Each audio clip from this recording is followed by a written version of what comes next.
Yes. This is tactical. Tactical red. Manchester United nicked one very shocking performance, poor performance, but still won their game, still got the 3 points, and it was okay performance. It was nothing. It wasn't even good. It was actually like if I would give it a 5 out of 10, I would give it a 5. It's just 5.5 because we scored with a penalty, we scored with a lucky second goal and a piece of brilliance from Rashford. Other than that, we did nothing in the game, and we're supposed to be playing against the team in the bottom half. We're struggling to stay in the league. They're fourth from bottom. This should be a routine result, but we are Manchester United and we are managed by Ole Gunnar Solskjaer, who had none of his coaches on the bench today, which was hilarious because he had no one to turn to. Like, he needs to learn that. It's like him trying to be a man. He's him learning how to be a man. Like, there's no one holding his hand and stuff. You know what I mean? And we got the result in the end. At the end of the day, we did our thing.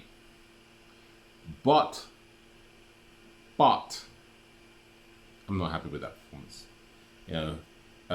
Respect Dan James. Dan James, obviously Dan James is a limited player, but you know what? At least he gives his all.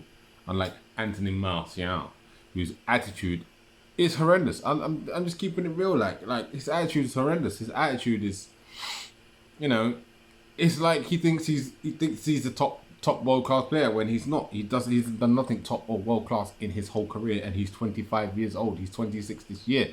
He should be peaking, but he looks like he's dipping. You know what I mean? And we have no strikers. Cavani is too old. Greenwood should be our striker. He should be our number one striker. Greenwood should be our number one striker because what I see, Greenwood is our best striker. Yeah, Cavani's got that movement that Greenwood hasn't got. But Cavani's going to be done out here in 2 years. Why are you going to play Cavani, then he's going to be done in 2 years? Like, what's the point of that? Not like he's going to get any better. It's not like Cavani's going to win you a title. It's not like Cavani's going to win your Champions League or even Europa League. Do you know what I mean? So why we need to persist with Greenwood up front. Persist with it. Get me? Greenwood. But, it's a thing where, like, I just that performance there, like, it could have gone either way. We could have drawn that game. If Newcastle would have been a bit more clinical, we could have drawn that game. But we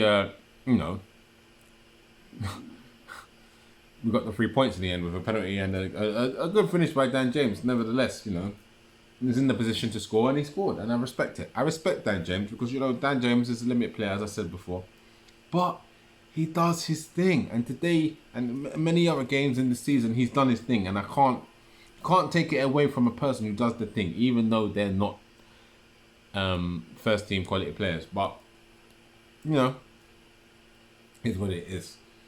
Funny thing is like we bought Diallo for 40 million. Yeah, 40 million, and didn't even bring him on. We brought on some kid from the youth. Why did we buy him if we're not even looking to bring the guy on? Again, another Van der Beek. Again, so you're telling me we spent 40 million on 35 million on Van der Beek, 40 million on Diallo, and we're not utilising them. That's 75 million down the pan. Yeah, and we could have easily acquired a CDM, easily acquired a centre back with that type of investment. But no, we waste money on players that we don't need. Who's making these decisions? Is Ollie making these decisions? Is he not? Who? If he's not, who is? Because I don't know. Do you think Edward would even know who Diallo is? No. Do you think Edward would want to buy Van der Beek? No. So it's not Ed Woodward. So who's made these decisions to buy players that we don't utilise? It has to be Ollie. I think what's happened is Ollie's been given players, and they're like, do you want him? He's willing to come for this amount, and Ollie's like, okay, I'll get him, without actually putting any thought or any logic into why you want him or how you're going to utilise this type of player. Zero. And you put on short hire instead of Diallo. I think that's a bit of a liberty, if you ask me. Don't get me wrong, it's nice for the youth team player to make their debut for Manchester United, but I don't think Diallo's made his Premier League debut, and this kid has made his Premier League debut before Diallo, and Diallo's been performing better than him in the under-23s. It's a disrespect. People don't see how Ollie's a disrespectful guy, but I see it. I see it all day with that guy. And you know, he had none of his coaches on the pitch today, which is hilarious.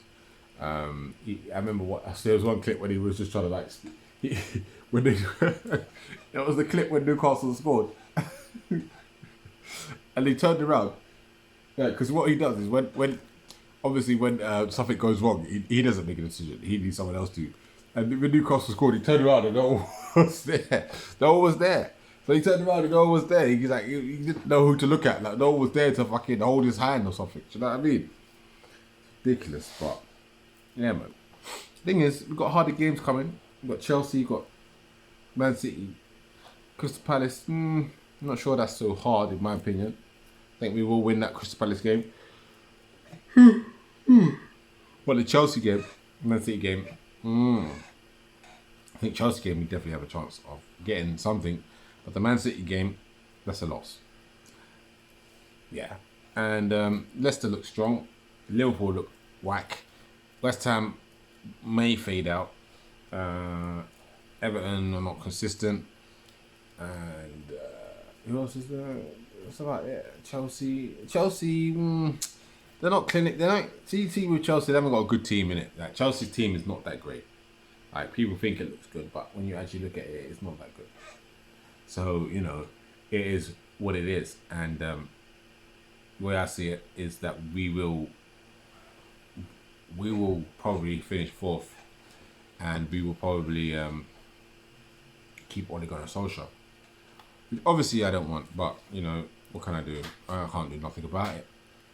Can't do nothing about it. You know, it's gonna be another season of disappointment, another season of ups and downs, and it's not gonna be the same. Like teams will step up, and we will still be where we are. We might buy Sancho, but I don't know. We'll see. But you know, 3-1 in the bag. We still maintain our second position. We still are not gonna win the league. We probably. But it's still up for. It's still fourth. Is still not certified. Obviously, like if we lose, for example, if we played Man City, Chelsea, Crystal Palace, and we got 1 point from 9, we could be out top 4. So let's not act like it's in the bag, because it's not in the bag. It's not in the bag. So you know we need to just realise that as Manchester United fans, and even after Man City game and Crystal Palace game, fixtures don't get any easier. Like I know we got Brighton and Burnley, but then them games aren't easy in my head. I think Brighton can do us. I think Burnley can do us. I think they can, and they may. So you know, we've got Leeds, and I think not sure after Leeds, but it's not easy. I know that we don't have any easy games after this shitty Newcastle game, which was the easiest game that we have until the end of the season. Do you get what I'm saying? Easiest game until the end of the season, it was this one, and we were struck. We was not comfortable. So when we play proper teams, what's going to happen? And this is the key to what we will do in the Premier League. In Europa League, I think it's a piss easy league. I think we should win the Europa League. And the only teams that can stop us are the Premier League clubs. And potentially Lille. Lille are doing very good in Ligue 1. And Ligue 1. And I don't see any other team I don't rate AC Milan, Ebro and all them man there, that they're not that good. They're not that good. It's just Italian league. It's not that good. And you know that's about it. It's about it. Like don't really Villarreal. No one is in the Europa League, so we should win that if we don't come across any Premier League team. And if we do, we should beat them too, because Tottenham ain't good. Leicester, meh. Arsenal, we can't seem to beat Arsenal, to be honest. So you know, is what it is. But I'm Tactical Red. This Tactical United. 3-1. Manchester United. We go to Real Sociedad, come to Old Trafford. It's not even a game because we already won it. So let's focus on the Chelsea game. Have a good evening.